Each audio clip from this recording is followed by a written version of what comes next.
right, looks like we have a fair number of people here, so we're going to get started. Welcome everyone for joining us for another of the Spotsylvania 300th lecture series. I'm here today with Constance, Braxton, and Sharon McGlone, and if they'd like to unmute themselves, they can say hi. Hello, Spotsylvania. Good to be with you tonight. Okay, and Constance, just so you know, you are muted too, and we'll introduce you and we'll get started, everyone. So thanks for joining us. All right.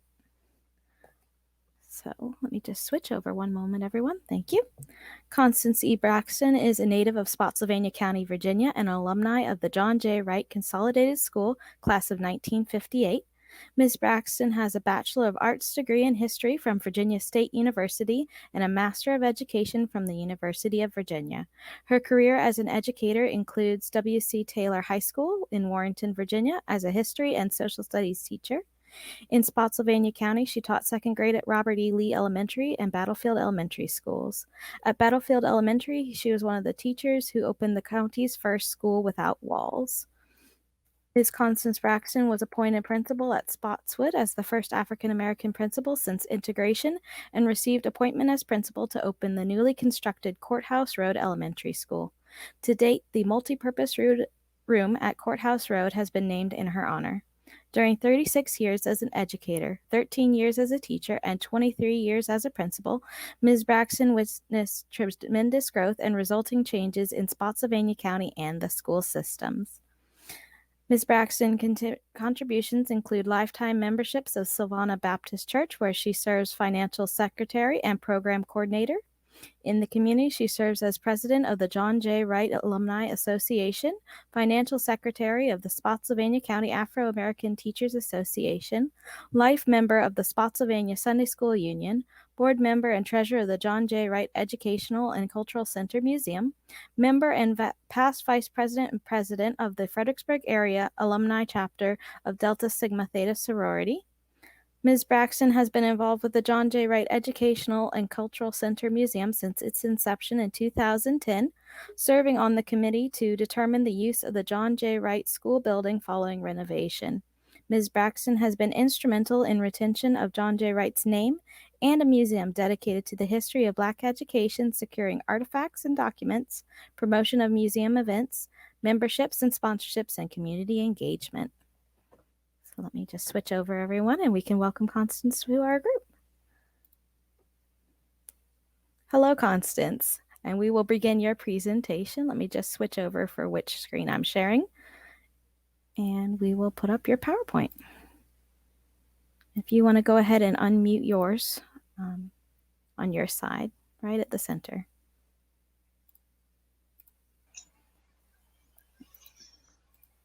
Good evening, everyone, and welcome to our presentation of education and history for African Americans in Spotsylvania County. We're going to share with you some slides and information, and we hope as a result of the presentation you will think of additional things that you can share with us.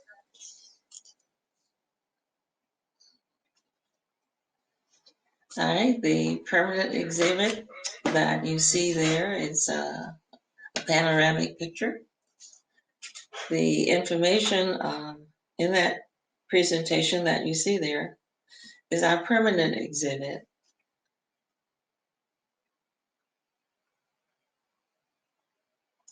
The information that we'll share with you comes from our research, our oral interviews, and from the publication African Americans of Spotsylvania County, a book published by Arcadia Press.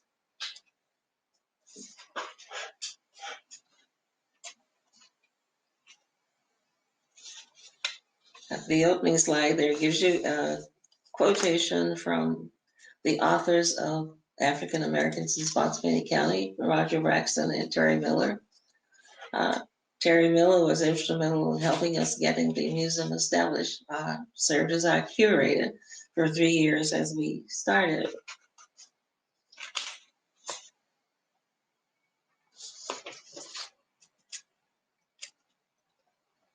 The family that you see represented there were members of Branch Fork Baptist Church in the Livingston, Lake Anna area, the Stubbs family. In fact, there's the road goes through there, Stubbs Bridge Road. It's named for the family.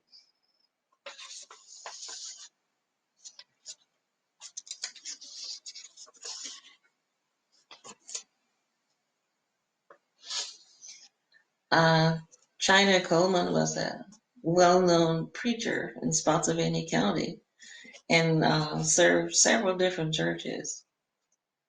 We understand that he was a very dapper man and well-known throughout the county.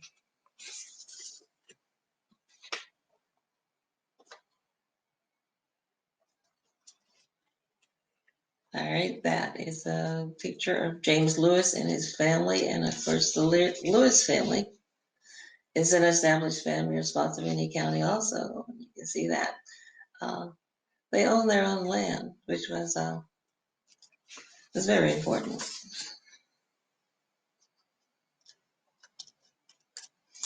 All right, another picture of the Lewis family.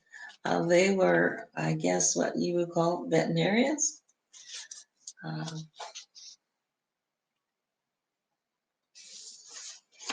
And the equipment there was one of their tools.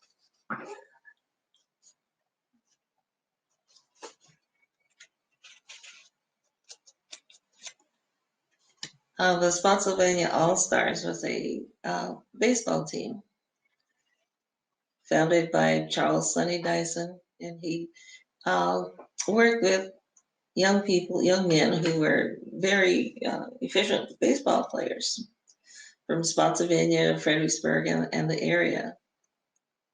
Again, this is a picture from the publication African Americans in Spotsylvania County. And they were very well known and very proficient players.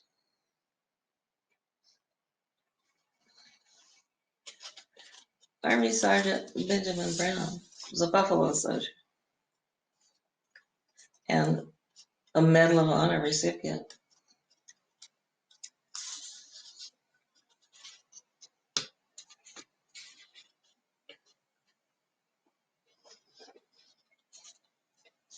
The theme for our permanent exhibit is for the people who had a mind to work. And that comes from the book of Nehemiah.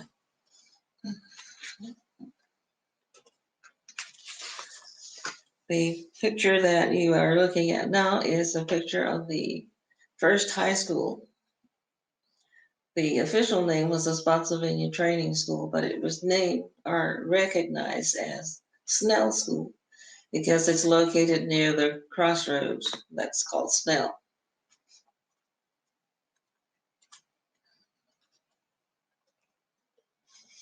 Can we go back to that for a minute?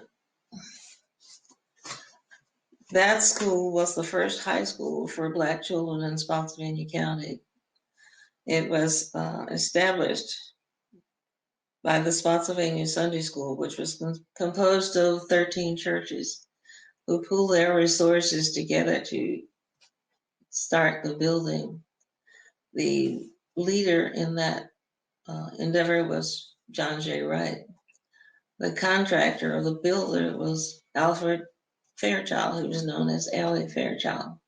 Now, when they first started, the building was not completed as it appears in this photograph. But in this picture, the upper level was for boarding students and the teachers, some of the teachers. The area where the students are standing were the classrooms. And from some of the students who attended there, one in particular, Mr. John Parker, who told us a great deal about the building itself. At the lower level was their kitchen and cafeteria. And this is the school that my mother graduated from, some of my aunts. So I got some of the information from listening to their stories about their school experiences. When they got together, they talked about their experiences. And the early years, there was no public transportation. Those who lived in walking distance walked, and students who lived in other areas became boarding students. We have at the museum a list of the boarding students and the day students. Those are students who could provide their own transportation or live close enough to walk. Many of the students listed on that roster of the students we knew. As a child, I knew who they were and could identify them. It's really interesting to find out the year that the picture was taken and my mom was like in elementary school. But that was really special. It took a total of about 15 years for them to complete the structure itself, because they started with a few rooms, and as they got more money, they added on to more space. Okay, let's move on. All right, to your left, there's a sign from the African American History Trail, and that sign is located near the parking lot of the school. Sadly, this building caught fire in 1941, and the building was destroyed. It's thought that one of the little stoves that they had in the bedroom areas caught fire, and as I said, the building was destroyed. And it took from 1941 to 1952 for that building, for a replacement building to be completed. One of the interim buildings for high school students was what was known as the tar paper school. And it was called that because the black paper that surrounded it looks like tar paper. And the reason given for the delay in building a new school was that it was during the wartime and there was a shortage of materials and supplies. But part of the debate from looking at the minutes of the school board during that time was that there was a question about constructing a school for Black children that would be superior to white students. However, the superintendent in the 50s, I guess late 40s, early 50s, was a man who understood the importance of education for all students. And the compromise was to provide a school for Black children and for white children. And the school built during that period would have been Robert E. Lee Elementary School. The picture in the bottom right is an early picture of the new John Jay Wright Consolidated School. The reason it was called Consolidated because all of the one-room schools for Black children in the county were consolidated, and all students came to this site. And this is now the John Jay Wright Educational Culture Center.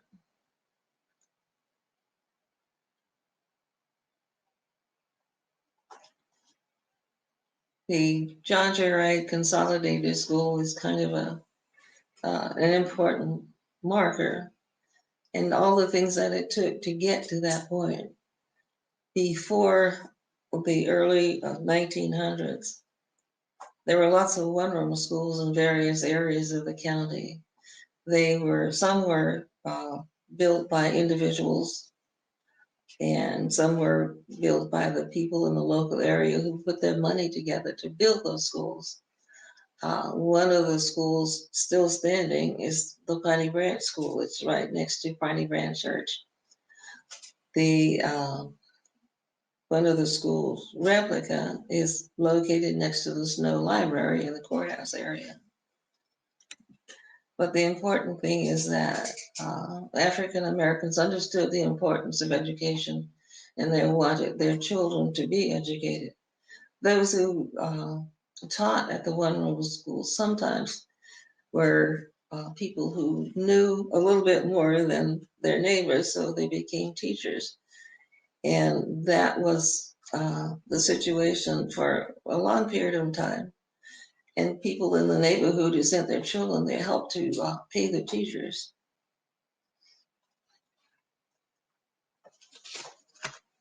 Okay, move on.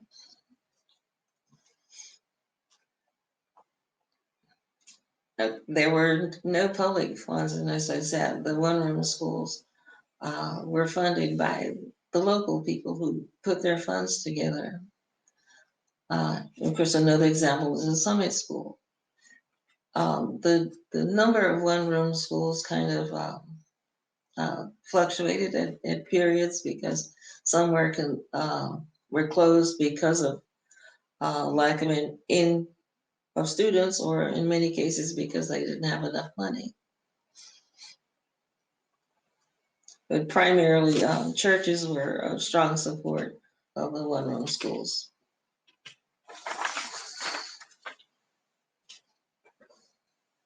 That is a replica of the one-room school that's located near the Snow Library.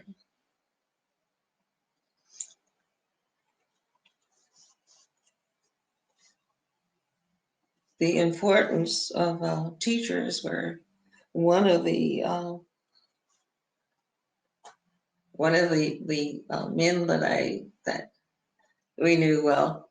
He said that the teachers were special because they dressed nice and they had money. So they were popular for, I think, some of the young men and looking for a wife. Over the years, the teachers were educated, many with college degrees. And as I said, the communities, people, churches and all, helped to pay their salaries.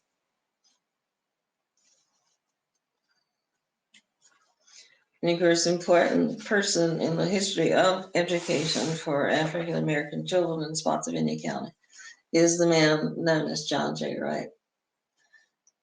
Most unusual because born in 1863, he was able to go to Virginia Normal and Collegiate Institute in Petersburg, Virginia. Most families could not afford to send their children for federal education. And he stands out in the fact that he was able to do that. He was a native of Spotsylvania County. He lives on what's now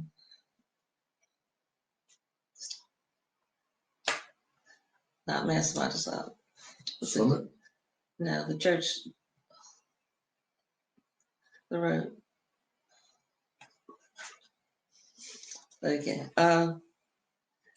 He was most outstanding. He got a degree from the Virginia Normal and Collegiate Institute. He came back to Spotsylvania to work to help educate the children in the county. His major emphasis was on, first of all, getting an education, and the second was the ownership of land. And he helped many of the people of the community to get land, to purchase land. And of that generation, it was very important that you own your own land, because after slavery, many of the people worked as sharecroppers. But it was important that you get your own land, that you purchase land for yourself and your family. In 2019, the Board of Supervisors helped to or gave us a proclamation declaring his birthday as John Jay Wright Day in Spotsylvania County, which is November the 18th. All right. A great community endeavor. Those are one of the early school pictures that one of the alumni gave us. And interestingly, a couple of years ago, we had some visitors come by, and they were able to identify some of their relatives in the pictures. Two young ladies picked out their uncle and told us a little bit about him too. Of course, they knew him as an adult, but they could identify him in the picture.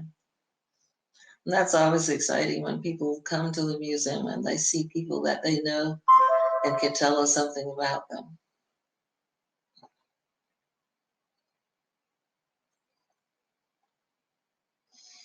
All right, this is a summary there that I mentioned about the local one-room schools. And that's another view of the school.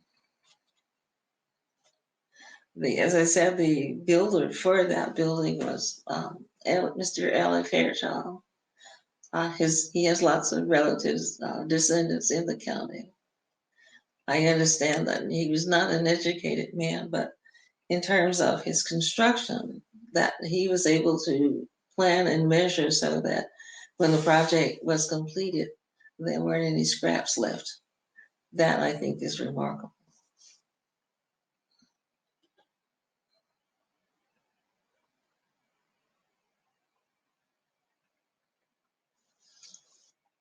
All right, the program for the school, Spotsylvania Training School, or the Snell School as it was named, was just before the Depression. And of course, that had an effect on the growth of the school as well.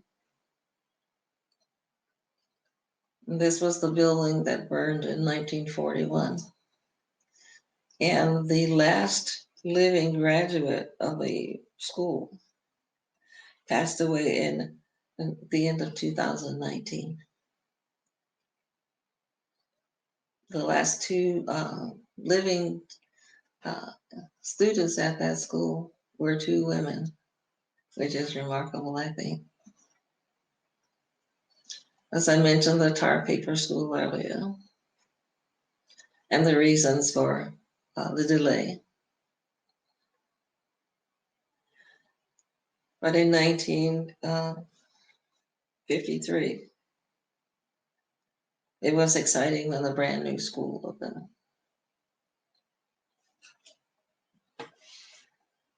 In 1954, Brown versus Board of Education didn't really have an effect in Spotsylvania as well as most of the southern states. Lots of actions were taken by the school boards and the states, the southern states, to avoid following the directions of the Board of Education, Brown versus Board of Education. In Spotsylvania County, in 1963, along with some of the other areas and states, the federal government said that if you don't begin desegregation, that your federal funds would be affected, and that got most of the states at least coming up with a plan. That was the requirement. In Virginia, there were things such as the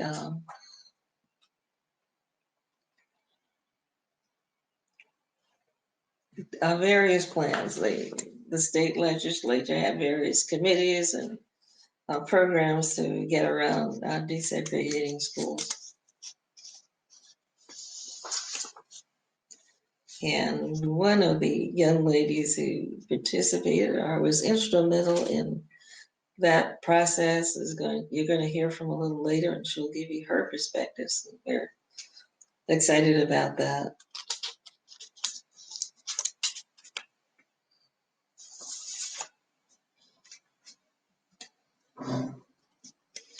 In 1968, the John Jay Wright Consolidated School became the John Jay Wright Intermediate Schools. The intermediate schools, what we now call middle schools. The state changed the name of and the grades that were involved.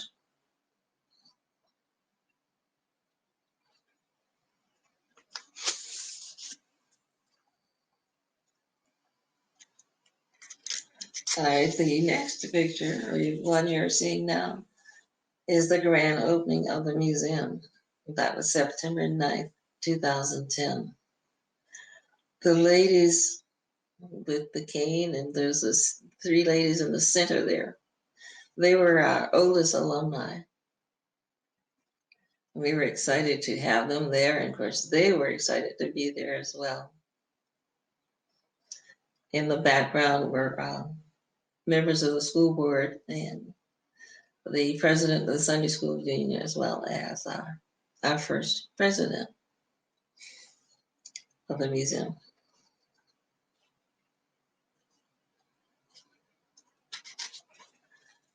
In October of 2019, before the pandemic, we were able to establish a highway marker on the school grounds, so telling about the school. This is only the third marker in Spotsylvania County that identifies African Americans. The first one is near Massaponax High School, and that one is for James Farmer. And there's one in the Tinsley area for the U.S. Regiment, 23rd Regiment of Colored Troops.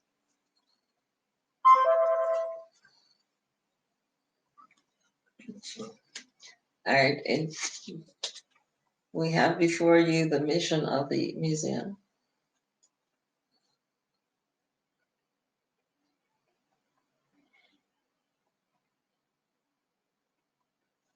We collect information, and we are always anxious to have people share with us information about education for African Americans in Spotsylvania County. There are many stories, and everyone who attended the school has their own personal story. And one of the most interesting times at the museum is when people come and share with us their experiences and the teachers that they enjoyed and their friends and their activities and things that made John Jay Wright special to them. I think one of the important things is that the families that were created there and friendships, and most people can tell you who their teachers were, who their friends were, and things that they did. We could identify, the children in the family, what church they attended, and where they lived. It was a very close situation. Granted, we did not have all the supplies and the materials that we needed or should have had. But an important thing was that we had leaders, principals, and teachers who emphasized the fact that education was important. And if they felt that you had the ability, they did not take any excuses. You were expected to do your best.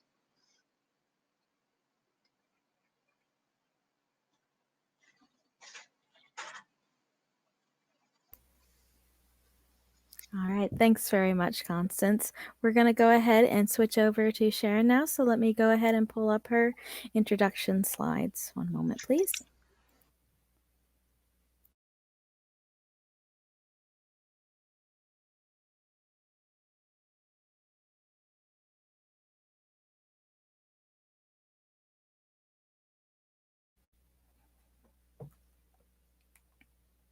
Okay. Sharon McGlone is introduction. Virginia fought for years to keep African American and white American students separate, even after Supreme Court ruled in 1954 that separate schools were inherently unequal. The state closed 6 Norfolk public schools for 5 months and only opened them in February 1959 after being sued. Prince Edward County Schools, 2 hours south of Spotsylvania, shut all of its schools for 5 years before desegregating them in 1964. Spotsylvania finally relented in 1963. In 2018, the exhibit The Walls Come Down on the History of Desegregation in Spotsylvania, Virginia was created. It has been 58 years, but Mrs. Sharon McGlone still remembers that first day at Robert E. Lee Elementary School in Spotsylvania, and that the change wasn't easy.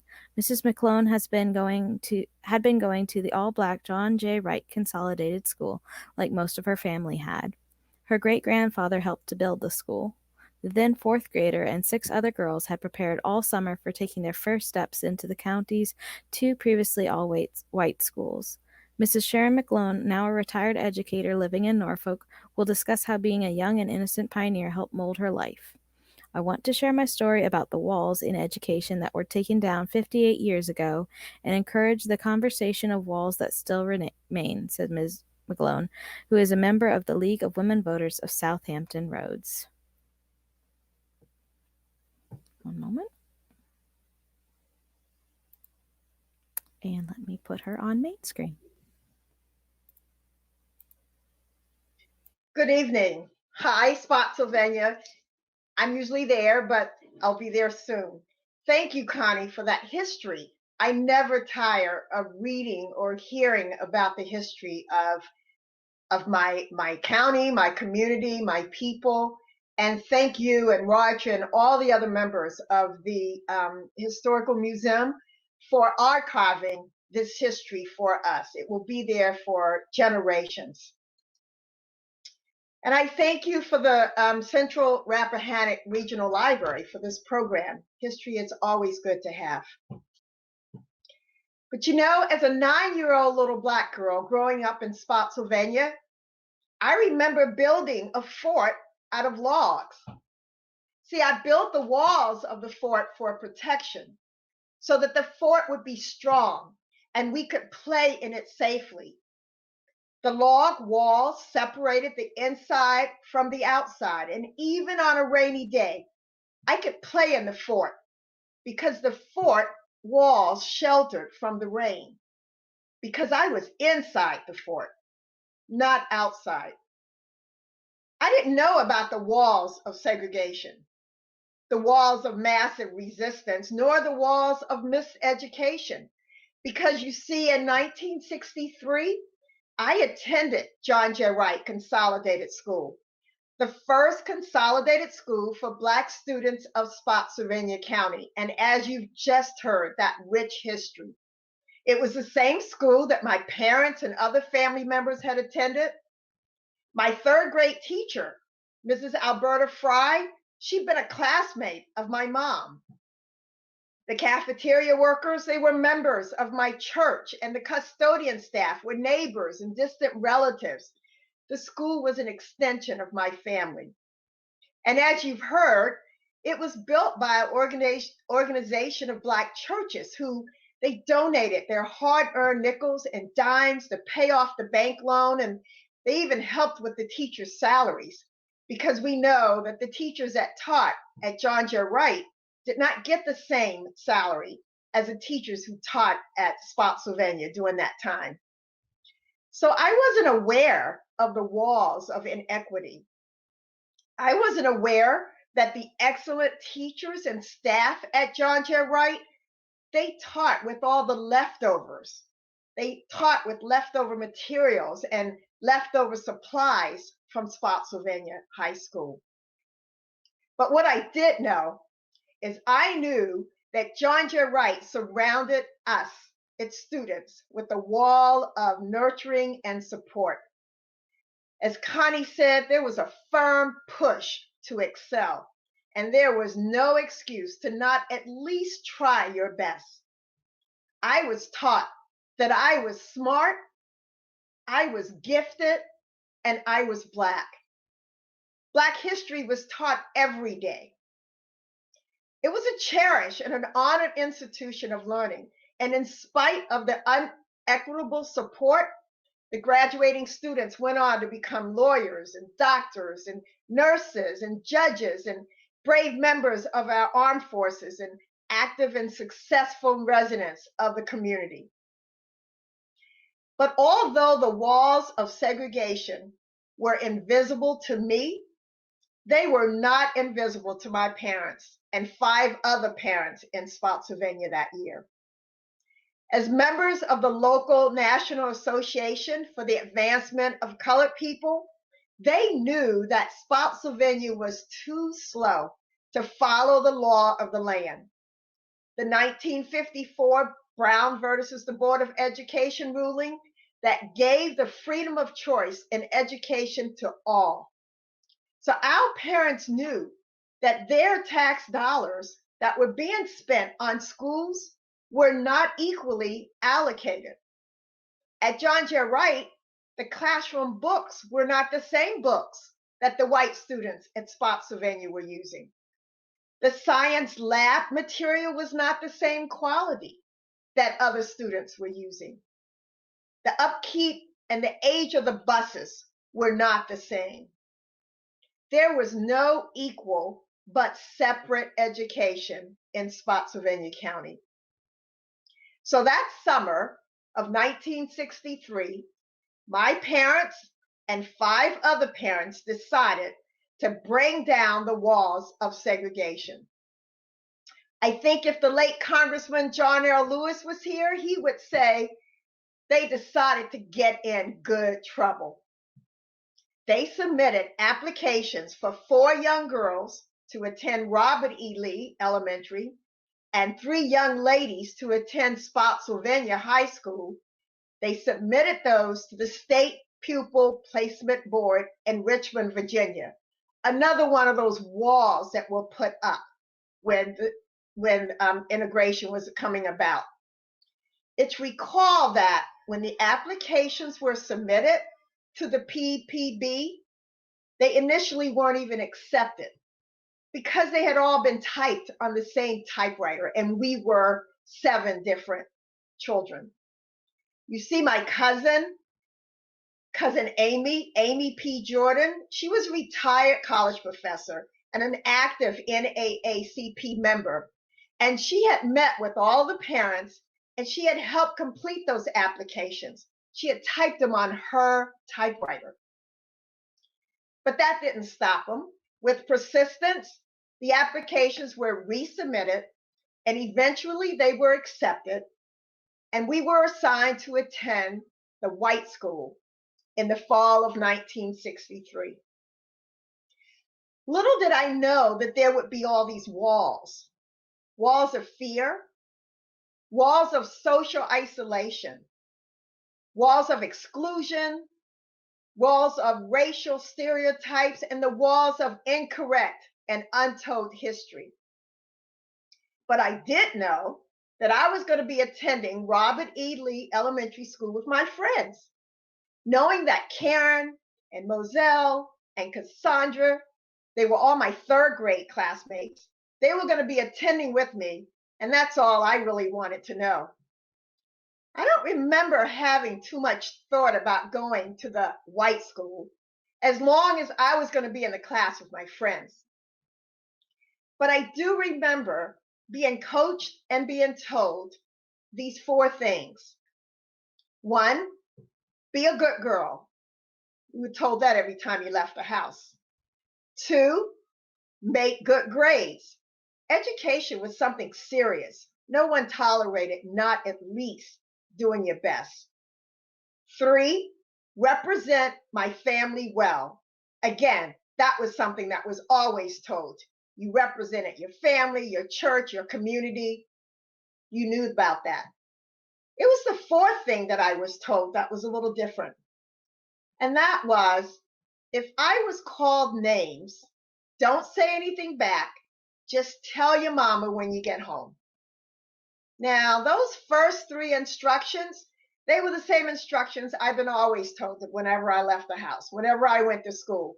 But it was the last instruction that I remember being a little confused about, because what name would I be called if it wasn't going to be my name?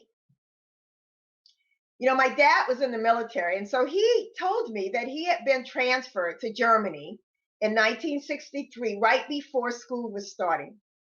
He told me that he had warned his supervisors that if there was any disturbance with the integration process or his daughter was facing any trouble, he would have to leave Germany immediately and come back to Spotsylvania County. My dad said he was on standby for that first day of school. So on August the 29th, 1963, the county enrolled the first Negroes. That's what the article read in the newspaper. Myself, Karen Williams, Moselle Taylor, and Cassandra Johnson, all 4th graders, attending Robert E. Lee. Rita Pillington, an 8th grader, her sister Charlene Pillington, 11th grade, and Elizabeth Taylor, both 11th graders. We brought down the walls of segregation in Spotsylvania County. But there were many other walls to overcome that year. So I'd like to share with you my experience and how I navigated those walls. You know, I was referred to read a book. The name of the book was A Girl Stands at the Door The Generation of Young Women Who Desegregated American Schools by Rachel Devlin. She writes this, that laws pertaining to school segregation noted the unassimilability of Black children. The belief was that school desegregation would plunge the white children into moral and intellectual chaos, and it would seriously jeopardize their health. Maybe that was why the thinking was that there was going to be so many walls of fear. There was a fear of students riding on the same bus. The county assigned one bus to transport 7 young girls to school. The bus started at one end of the county and it traveled over 25 miles, almost 2 hours, to pick up all 7 of us. Miss Louise Dixon, our beloved bus driver, was always reassuring that we were going to be all right.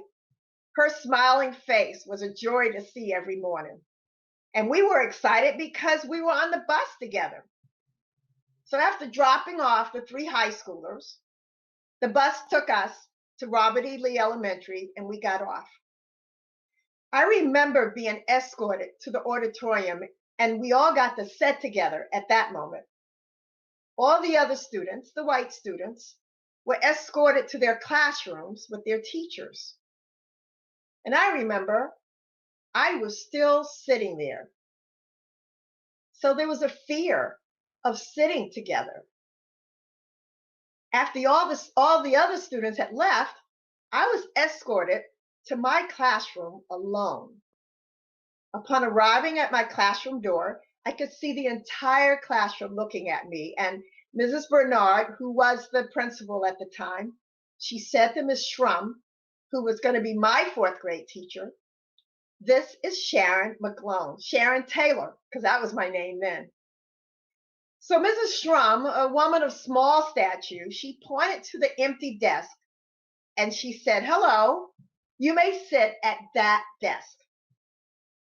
A male student sitting next to the empty desk quickly said, "My mama told me not to sit next to a nigger." The quiet classroom got even quieter, and Miss Shrum, in her high-pitched, stern voice, said, "That word will never be used in this classroom again, and she will sit where I tell her to sit." So I quickly walked to my seat, relieved that at least this teacher was in control, and I'd be safe, and she would protect me in this classroom. Now I know why my mom gave me that 4th instruction. There were walls of social isolation. You know, my mom, she was left-handed. She could tie the most beautiful ribbons, and my hair was always neatly separated into 2 pigtails with bows on each end. And the bows always match my dresses. But I remember feeling so different when I went to the bathroom with the other girl classmates. They were always combing their hair and changing the style of their hair from braids to ponytails to their hair hanging down their backs. And there was such conversation about hair. But no one ever said anything to me about my pretty bows or my pretty hair. Nothing. And I knew that if I undid my hair from those braids, I'd have lots of questions to answer when I got home. So I went to the bathroom quickly and I came out to get back in line. But that wasn't easy either, because the longer you stood in line with the other students, the more times you were called names by mostly the boy students. They would whisper so the teacher couldn't hear. Nigger, coon, monkey. Some even held their noses as if I smelled unpleasant. My young brain didn't understand why they said those things, but I felt the sting of rejection and isolation. Lunchtime and recess was not much better, because I remember lunchtime at John Jay Wright. When you went through that cafeteria line, The workers spoke to you by name. They asked how your mama was doing, telling you how pretty your dress was or your hair was. But the cafeteria at Robert E. Lee was another lonely place. Most of the time, I'd buy my lunch and go through the lunch line. There was no affirmations, no hellos. I didn't know them and they didn't know me. And doing recess, that was when recess was just outside in the yard. I just walk around hoping that the other classes would have their recess at the same time. So maybe I'd see Moselle or Karen or Cassandra. They would be out there too. But if not, I'd just walk out by myself, alone, and walk around the field. As the year went on, I had to navigate the walls of incorrect and untold history. My fourth grade history book had pictures of Black enslaved people working in the fields with white people standing over them with guns. And any close-up picture of the Black people in the history book showed that they were always smiling, as if they were having a good time. Well, I remember thinking, why are they having a good time if they're working so hard? But I remember being taught that the Civil War was fought because the North wanted to stop the slaves from having a good time. And Robert E. Lee fought with the Civil War so that the slaves could continue to have a good time. Slaves could continue to be provided for. They would have their houses and food all given to them. That's why the school was named after him. He was a great general in the Civil War, and his picture hung downstairs in front of the auditorium. There was no mention of injustice. There was no mention of inequality. There was no mention of enslavement. That was the way it was taught. Thanksgiving, it was taught from the Pilgrim's perspective. Of course, in the Thanksgiving play, I could portray an Indian, never a Pilgrim, and never Pocahontas, because you know the story about John Smith was white, while I was Black, and if they had to touch or hug, that was not going to happen. The Christmas play, yeah, that was when schools had religious celebrations. They were allowed in the classroom too. So in the play, I could play an animal in the manger, but not Mary or an angel. And then I had to find my way around those walls of exclusion. So even though I integrated Robert E. Lee School that year, there were still organizations that continued to ban or not allow Black girls. I was excited when the announcement came that all girls interested in joining the Girl Scouts had to take a permission slip home and have it signed. I mean, the days the Girl Scout meetings were going to be, a lot of the girls came to school with their Girl Scout uniforms on, and God, they looked so sharp. So we found out the meeting was open to all girls. It would be held at the local extension office, and my mom signed the form, and arrangements were made to pick me and Moselle, Cassandra, and Karen up after the meeting. So all the girls were buzzing about the Girl Scouts, and I was excited too. We walked to the extension building after school because it was right up at the courthouse with their signed permission forms, and we were told at the door that the four of us had to wait.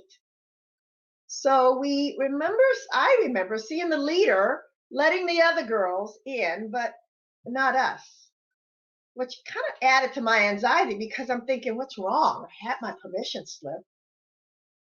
Finally, the leader came out and told us that the meeting had been canceled. We knew what that meant. I knew what that meant. It was canceled for me, but it wasn't canceled for all the other white girls that were already inside. Years later, I wanted to investigate about the Girl Scouts when another opportunity came up. And I read that Daisy Lowe, who was the founder of Girl Scouts, she had a vision for all girls, and all girls could be Scouts. But she also feared that if she made that an official position, that included colored girls as scouts, well, that would make the Southern troops quit. So she left the decision up to the local council, the local groups of Girl Scouts. And the local troop in Spotsylvania County that year, they would not admit us 4 colored girls. And finally, there was the wall of stereotypes. You know, that stereotype that Black students are not as smart as white students and would plunge the white children into moral and intellectual chaos because that's what integration would do. Well, that was proven wrong. That wall was quickly taken down because, you know, we had great teachers at John Jay Wright, and we had learned to read in the 2nd and 3rd grade. So if any of you all remember that SRA reading kit, you know, it had different colors for the different levels. I think today it would be called independent reading. So you would read a passage and then you would answer questions. And as you got them correct, you would move up to a different color. Well, that was all on the honor system. And I remember and took very seriously that instruction to get good grades. So I took this seriously. I was determined to get to the highest reading level, which, as I said, wasn't difficult because I already knew how to read. We had learned that in 2nd and 3rd grade. So it was at the SRA box that I remember being spoken to the most. My classmates would say, well, what color are you on? And I would proudly say gold, which was the highest color in the box. Well, it could have been silver, but I was on one of those. My answers seemed to always be met with suspicion, well, even with surprise. But maybe it was a motivating factor for them to read more. See, years later, when I was talking to a 4th grade classmate about that first year, she remembered her father telling her to make sure she made better grades than the colors. The stereotype that we were so different, we could not assimilate, well, that was also wrong. The annual Jamestown field trip was a big deal for all 4th graders at R.E. Lee. I don't recall whether the 4th graders at John Jay Wright went to Jamestown. I don't know. Probably they weren't given that opportunity. But this field trip was for all students at Robert E. Lee, the 4th grade. And I recall there was some discussion about whether I and the other students would be allowed to go because Jamestown may not allow integrated classes, and maybe they were concerned about our safety. But nevertheless, the decision was made that we would be allowed to go. So now the big question was, who was going to sit next to who on the bus? Well, like the teacher, Miss Shrum, put up a big chart in the back of the room, and she put everybody's name on it, and you could write in who you wanted to sit by on the bus. Everybody had to sign up as partners because your partner was going to sit with you on the bus, and then you would walk around Jamestown together.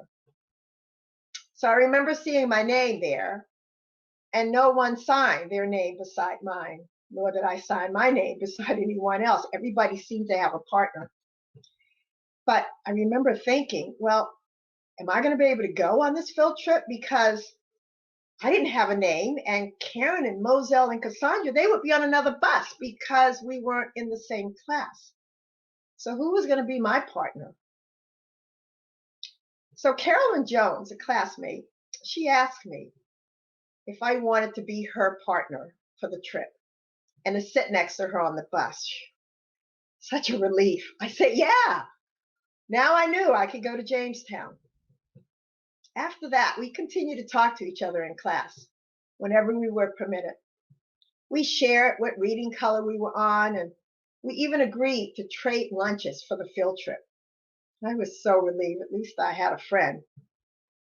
So the morning of the trip, my mom packed me a big bag lunch. It was leftover Sunday dinner, fried chicken, and a generous slice of my grandma's pound cake. I remember the joy I felt just knowing that I would have someone to talk to on the bus.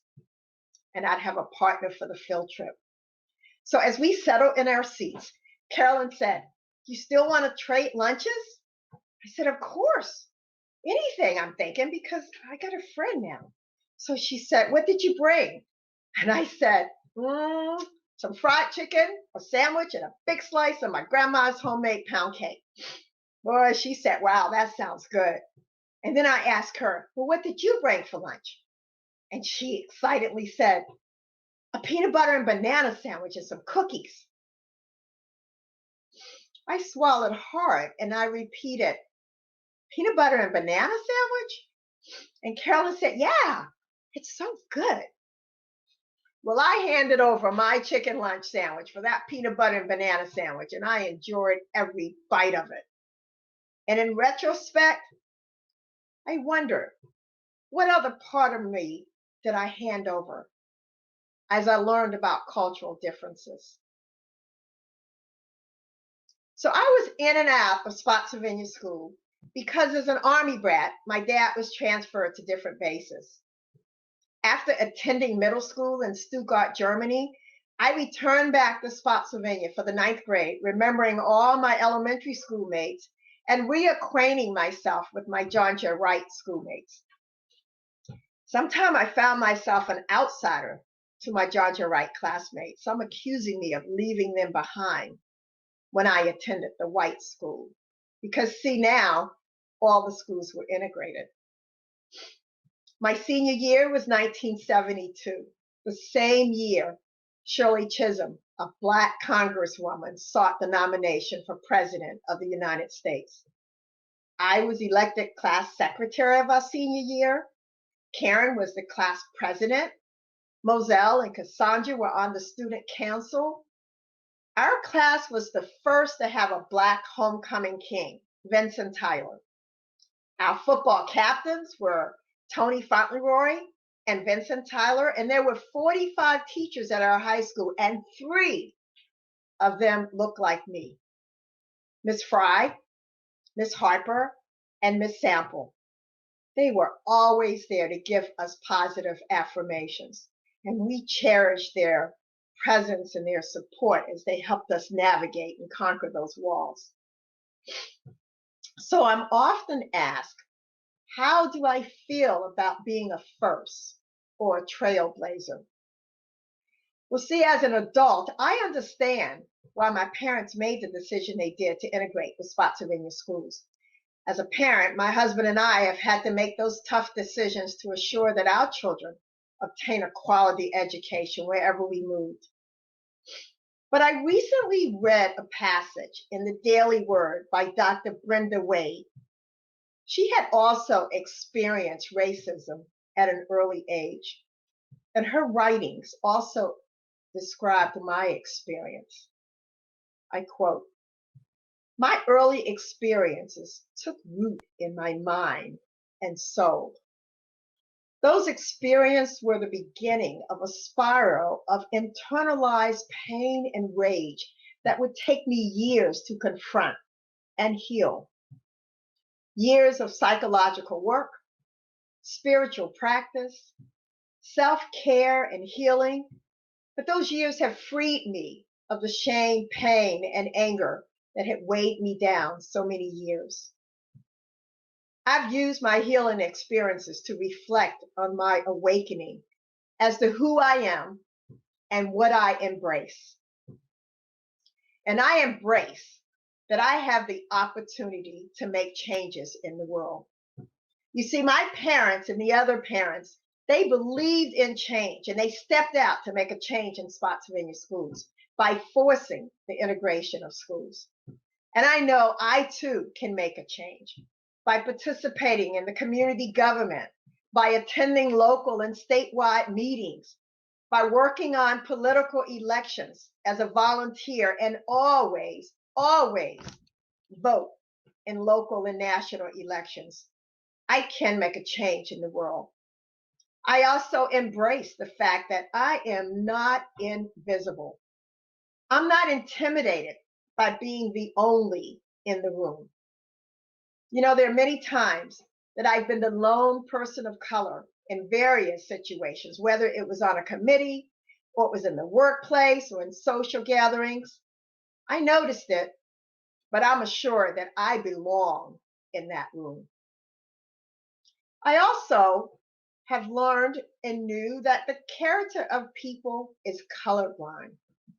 My exposure to different cultures, creed, and race, it's taught me that people are the same, but yet different. But their character transcends color because integrity has no color.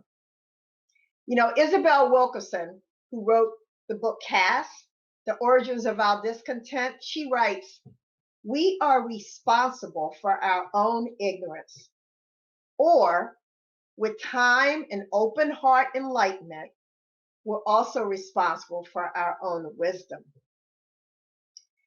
And I also embrace my faith and my trust in God. As I journey through life, my experiences have helped to shape who I am. And I'm ensured by that scripture in Romans. And we know that in all things, God works for the good of those who love him, who have been called according to his purpose. But we all know that there are still walls.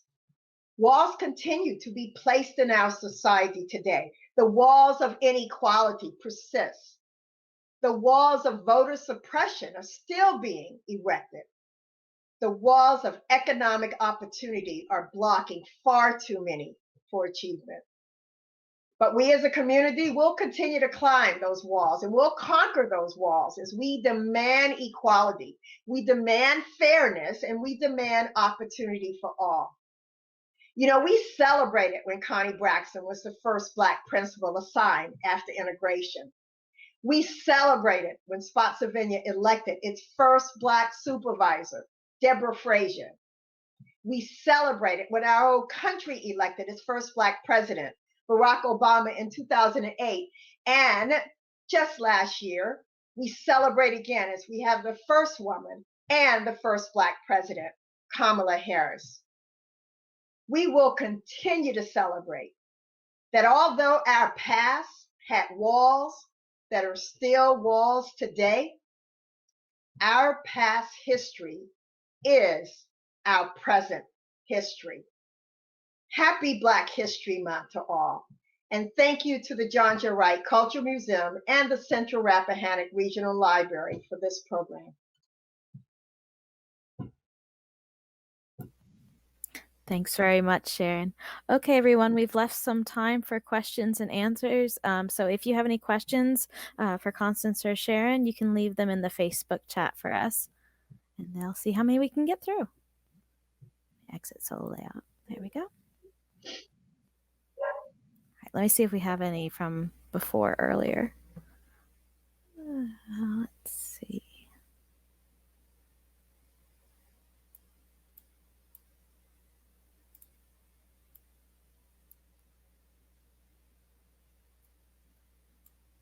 Lots of thanks for your talk from the comments. Let's see.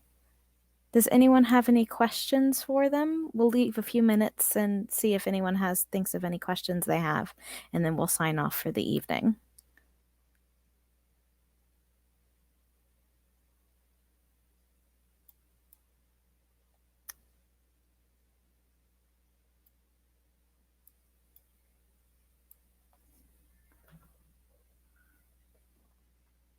Okay, we do have one question for Sharon. Just a general, how did you get through this? I know you talked about a bit, but you know, if you have anything else you want to add to it, how you got through the experience, just starting off at a young age. Yeah, you know, remember I was 9 years old, so I had 9 years of affirmations from my family, from the Spotsylvania community, from my previous teachers in first, second, and third grade, who had told me that I was smart, I was gifted. My parents always never, told us, you're going to do anything you want to. You will be. Sunday school, church is where you practice all of your learnings. Vacation Bible school. Those things weren't integrated, but you were certainly held up. I knew I had a whole community, whole family behind me. Thanks for the question.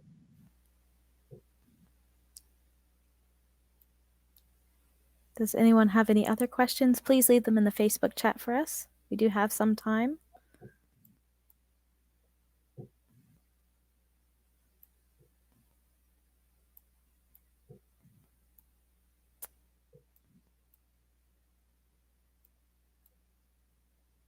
I'll read a comment off. Gladys Ball says, thanks to both of you, I learned about some things about John Jay Wright I didn't know while I attended there.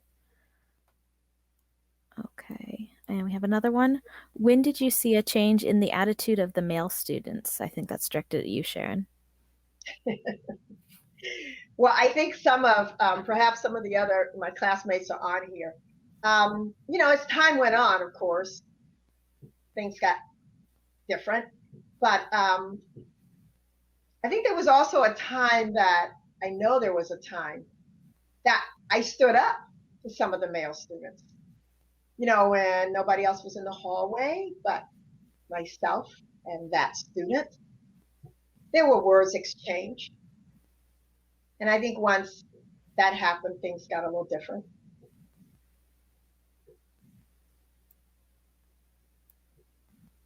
Okay, I've got another question. How do you help young people today help them to work on overcoming incorrect history and learning about history? Let's give that to Connie, because they've done a fantastic job with that history in that museum. Personally, I try to talk to young people about our history and ask them what they've been told. And I encourage people of my generation to talk to their grandchildren and share experiences with them. I talked to some young people and says, well, I asked my grandmother and she didn't want to talk about it. Well, I said, well, approach it differently. Ask her what she enjoyed about school, tell you about her friends and those kinds of things. But nobody wants to, well, if you're young, that's not relevant to you. You don't feel that's so important. And when you tell them about the segregated schools, and they say, well, I wouldn't have done that. You have to give them a frame of reference. But I encourage them to ask questions, to talk about it, and to talk about their parents and talk with their parents and grandparents. We have pictures of the graduating classes for many years. That was a traditional in our schools, that each year the graduating class was displayed in the hallway. And when they come back and the young people see pictures of their relatives, they're excited, and also I say the fact that I knew some of their relatives, and they asked for stories about them.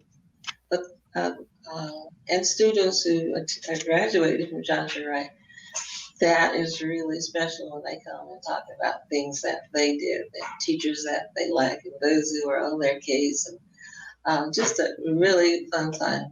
How y'all been doing? Okay. Good. Oh.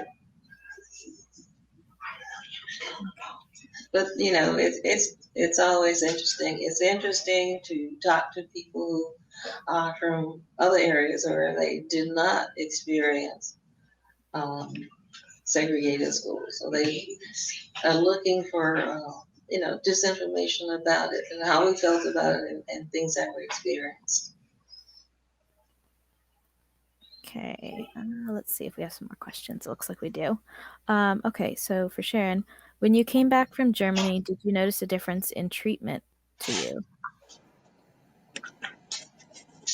Not exactly sure, but we do have a second question from another person. You mentioned you were a student in Stuttgart. Did you experience racism in Germany? So maybe just a comparison between the two countries. Oh, yeah. Well, I think that was why my parents were part of the push, because being in and out of public school as opposed to DOD schools, which were already always integrated, depending on where you moved, they knew that integration was in other places. So, we got to Germany, there was no fear about sitting next to anybody because everybody went to school together. You lived next to people who were a different race or culture. You went to school with them. No, there was no, I didn't see it overtly. I remember one Black teacher. She had taught in the DOD schools for a long time, and she made it her point every year to take the Black students with her to the Stuttgart Opera. And I still remember that trip. She said, put on your church clothes.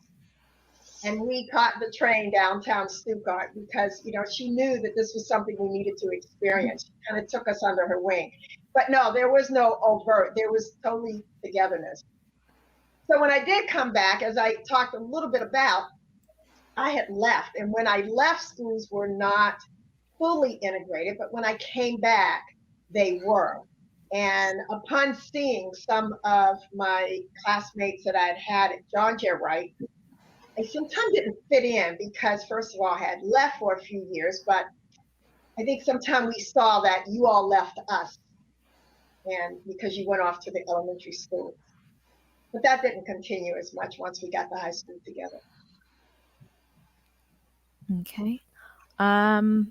Question, I guess, for both of you. They said, thank you for the great presentation. Do either of you know my mother, Sarah J. Rowlands? She graduated in 52 or 53. Is that Rollins? So, I think that's what they put in. Sarah J. Rollins. Okay. Lots of Rollins. I'm not sure if I remember Sarah. Probably if I saw her. Okay. Sharon, were all your teachers supportive at R.E. Lee? no, they weren't all supportive. Miss Shrum, my teacher, was. I think she just played it by the book. It was going to be her classroom, and things were going to happen. But there was another teacher who taught history, and she had her own view of where we fit into that history. Okay. Another question. What do you think would be some next steps for the community? What are your suggestions to motivate our youth? Connie? I think just establishing understanding, and the change will come with the younger children. The first year I came back to Spotsylvania, I taught at Robert E. Lee. And for some of the children, that was their first experience of having a Black teacher.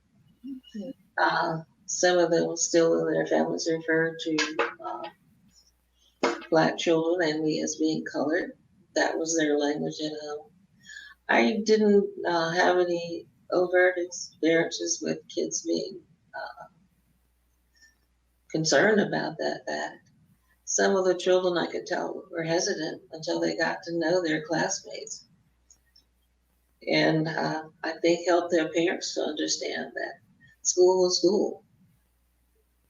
The staff and the principal were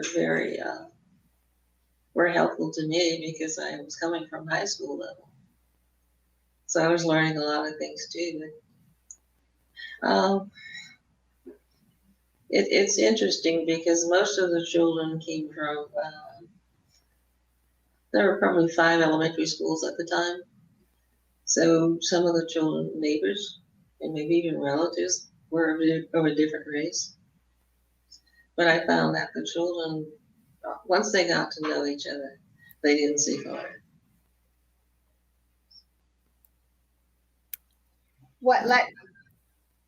Go ahead. Thanks, Connie. I am reading some comments, and I just love learning more of the history.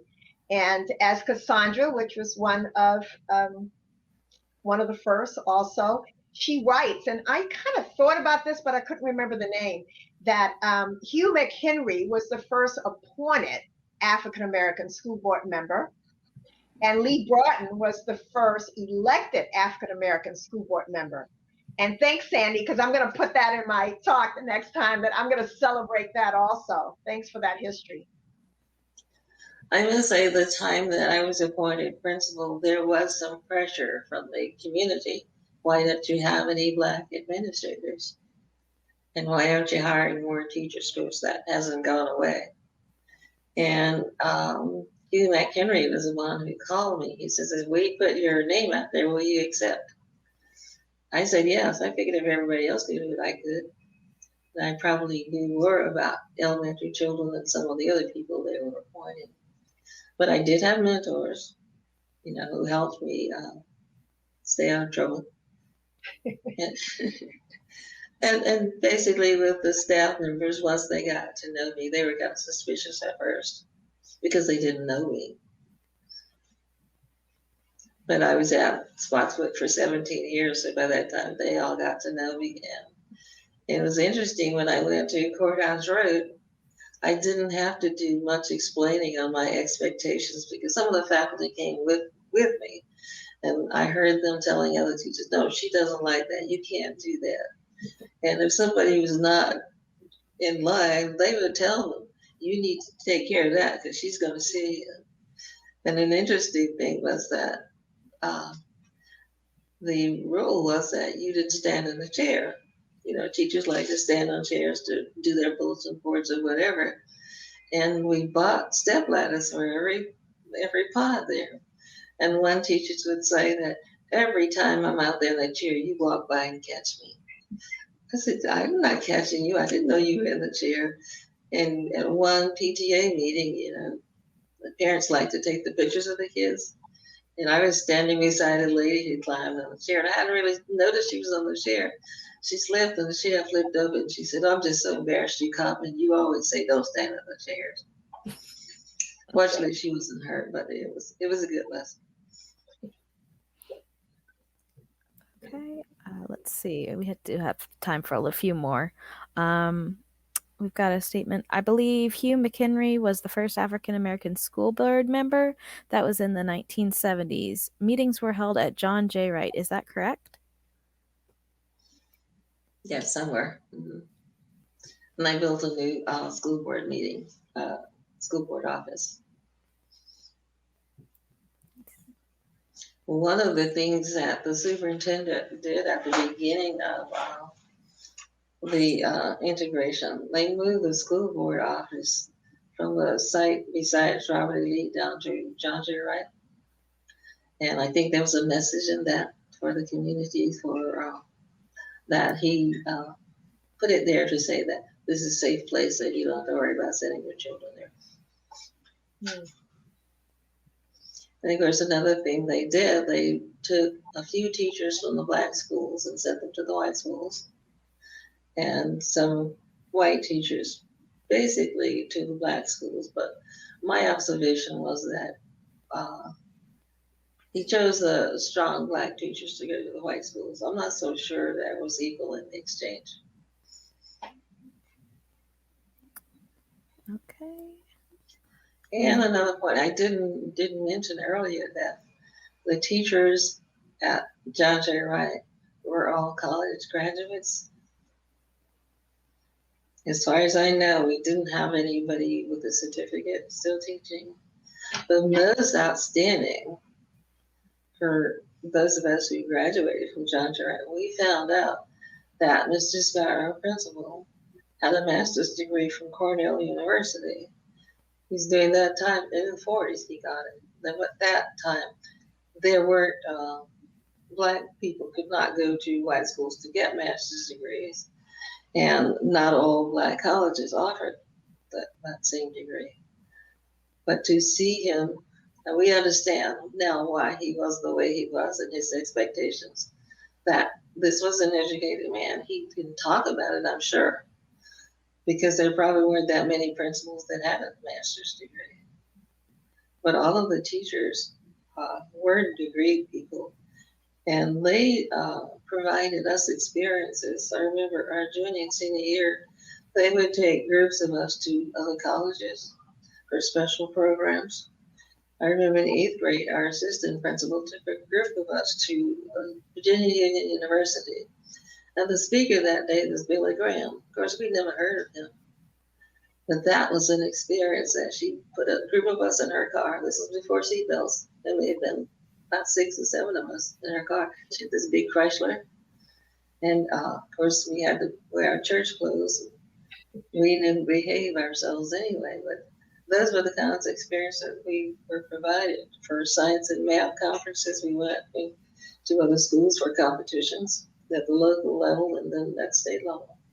So they were constantly looking at ways of providing ways for us to expand our horizons so that we would get out of Spotsylvania and we would see how things happen or people behaved in other areas. Thank you. Okay, we've got one. Happy Tillery says, now that I'm older, I truly appreciate the difference you all have made. I remember Ms. Braxton being in her position, and I've learned so much more about my sister Sharon. Hey, Happy. Okay, and then another question. What were the books like at John Jay Wright? Were they on par with the white schools? Those that the county prescribed probably were, but by the time we got them, if you didn't purchase your own books or your family couldn't purchase your books, those that you got were well used. Okay, we've got a few more minutes. Does anyone have any more questions?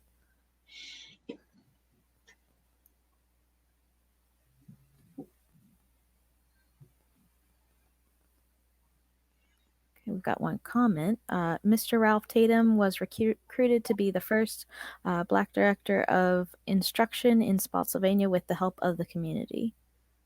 Yes. His techniques for hiring people were his own. He didn't do the usual interview. He just talked to the person and missed many of the employees, teachers that were hired. He had his way of interviewing. He was interviewing, but it wasn't by the form or whatever. Rarely did he make a mistake in hiring somebody. Okay. All right, folks, I think we're going to wrap up in about a minute. So any last minute questions you have, please leave them in the chat and we'll see if we can get through at least one or two. Can I make one more comment? Sure. All right, right now we're closed because of the pandemic, but I would encourage everybody to come and see the building, see John Jay Wright. It's the original structure. It is well kept, and the people who maintain the building now take great pride in it. The floors are always sparkling, and it is very well kept. And the building is as old as it is, from the early 50s. Well constructed. I was a part of the committee on the last renovation, and the architects kept saying that this building had good bones, but the original tile in the hallways and the steps that has 1 million footprints on it are still in great shape. It was renovated to become handicap accessible. So the only thing that's different is the elevator.